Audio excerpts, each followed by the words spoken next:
Kasus predator anak di panti asuhan di kawasan Tangerang, Banten ini masih diusut. Lalu bagaimana pemulihan psikologi korban? Kita akan bahas bersama kriminolog anak Hanifah Hasna. Assalamualaikum, selamat petang Mbak Hani. Malam, selamat petang Mas.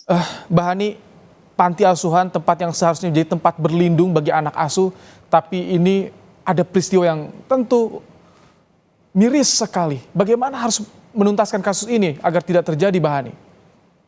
Baik, ini kalau kita pakai lagu itu dan terjadi lagi gitu ya, lagi dan korbannya selalu anak-anak. Yang dimana anak-anak ini adalah usia yang rentan sekali untuk menjadi korban dan dia tidak tahu bagaimana cara melapor. Ini yang seharusnya menjadi perhatian dari orang tua.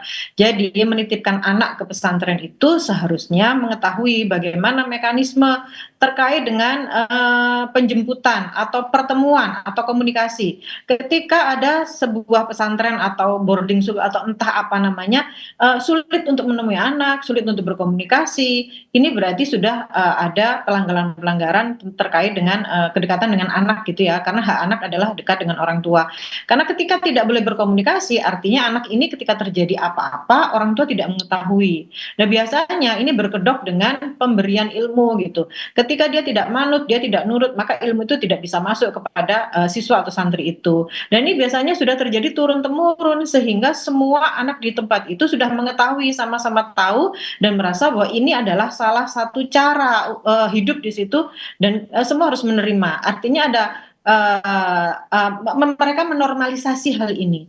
Lalu yang seharusnya kita perhatikan lagi adalah ketika mereka menjadi korban, apakah selama ini pengasuh yang lain tidak bisa memahami bagaimana pemahaman para pengurus terkait dengan emosional anak, terkait dengan perilaku anak, apakah ada yang berubah? Berarti ada yang kurang dari pengurus yang ada di situ.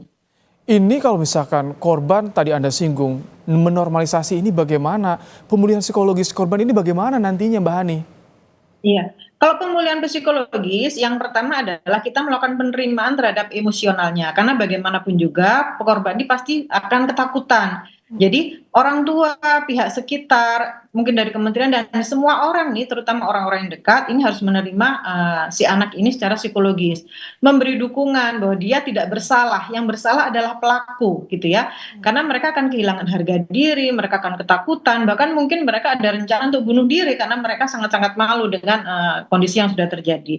Lalu membawa ke lingkungan yang aman, baik kepada orang tua maupun lingkungan sosial yang sudah ditunjuk oleh lembaga-lembaga sosial atau pemerintah untuk memberikan perlindungan terhadap mereka. Lalu konseling psikologi atau menghadapkan mereka atau membawa mereka terhadap profesional sehingga kondisi mereka benar-benar tersembuhkan gitu ya. Jadi tidak hanya sembuh secara tidak hanya menjauhkan dari pelaku atau tidak hanya memenjarakan pelaku, tetapi secara psikologis ini berdampak sangat panjang. Mungkin sekarang mereka merasa bahwa ini dirasakan oleh semua temannya, tapi mungkin 5 tahun, 10 tahun atau 20 tahun lagi, mungkin ada efek-efek yang kita tidak mengetahui seperti apa.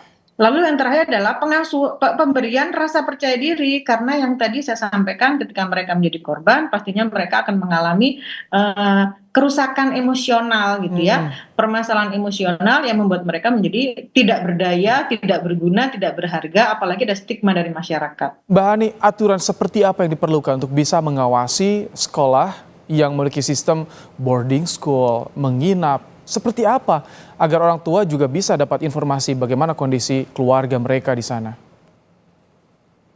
Iya, sebetulnya sudah ada peraturan dari pemerintah ya, kalau pesantren berarti dari Kementerian Agama, kalau sekolah boarding yang lain berarti dari Kementerian Pendidikan. Apakah itu sudah dilakukan? Lalu ketika sudah berdiri seperti yang tadi disampaikan di berita sebelumnya, apakah ada evaluasi? Apakah ada izin dari masyarakat setempat yang lokasinya sama? Nah, orang tua juga harus mengetahui apakah sekolah yang dipilih atau pesantren yang dipilih ini menggunakan izin yang resmi. Karena kalau tidak resmi sebetulnya merugikan si santri ini atau orang tua. Karena mereka jadi tidak tahu bagaimana mekanisme pelaporan ketika terjadi sesuatu yang tidak diinginkan.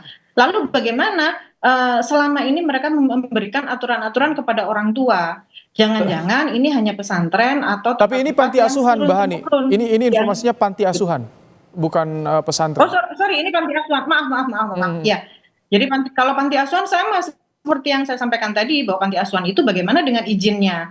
Kalau izinnya tidak sesuai, berarti kan ada kemungkinan-kemungkinan lain. Bisa jadi mereka mengambil donasi dari yang tidak resmi atau mereka tidak bisa bertanggungjawabkan terhadap donatur. Tapi kalau resmi, mereka akan bisa melakukan ini semua. Artinya dari sisi panti asuhan itu dan dari sisi masyarakat itu terjadi keamanan gitu. Jadi Baik. tidak ada pergesekan di masyarakat gitu. Baik, memang ada juga panti asuhan dan juga yang pesantren juga sama kasus kekerasan seksual yang waktunya berdekatan, itu yang juga jadi sorotan. Terima kasih Mbak Hanifah Hasna untuk waktunya di program Kompas Petang sore hari ini.